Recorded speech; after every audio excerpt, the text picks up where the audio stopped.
Jour 60 où j'apprends le coréen et aujourd'hui j'ai appris à faire des phrases qui expriment une suggestion et des phrases qui expriment une condition. Donc on va commencer avec la suggestion. La structure de la phrase pour exprimer une suggestion, ça va être racine du verbe plus a, o, yo en fonction de la dernière voyelle et ensuite poda. Donc le verbe poda qu'on va mettre à l'impératif présent poseyo. On peut remarquer que c'est le même verbe qu'hier. Hier, c'était poisoyo, qui est aussi le verbe poda, mais au passé, parce que c'était la forme passé composé et qu'on parlait d'expérience passée.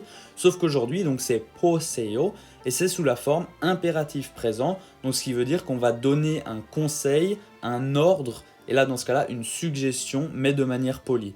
Donc par exemple, si j'ai envie de suggérer, ordonner à quelqu'un de goûter quelque chose parce que moi je trouve ça bon, donc je veux dire goûte ça, c'est délicieux, je vais dire 먹고 보세요, 맛있어요. Donc 먹고 보세요, ça vient du verbe 먹다, manger. Donc je garde la racine 먹 et on vient rajouter 오 보세요 pour en faire un ordre, une suggestion. Donc 먹고 보세요, c'est goûte ça. Et ensuite, on a 맛있어요 qui vient de l'adjectif 맛있다, délicieux, et on l'a simplement conjugué au présent. Donc 맛있어요, c'est délicieux. Passons aux phrases conditionnelles maintenant.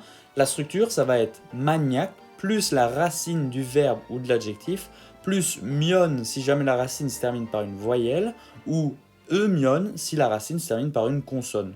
Donc par exemple, pour dire si je vais au Japon, je veux aller à Tokyo, je vais dire 만약 일본에 가면 도쿄에 가고 싶어요. Donc première chose qu'on a fait, c'est poser la condition si je vais au Japon. Donc on prend la structure que je vous ai apprise avant, 만약 plus 일본에, donc ça c'est au Japon, et ensuite le verbe 가면, donc ça vient du verbe 가다, aller. On a pris la racine ka, et vu que ça se termine par une voyelle, on lui a rajouté mion, donc 가면. Donc ça c'est la condition, et ensuite on a la conséquence. Donc ça c'est la partie de la phrase qui répond à la condition. Donc cette partie c'est je veux aller à Tokyo.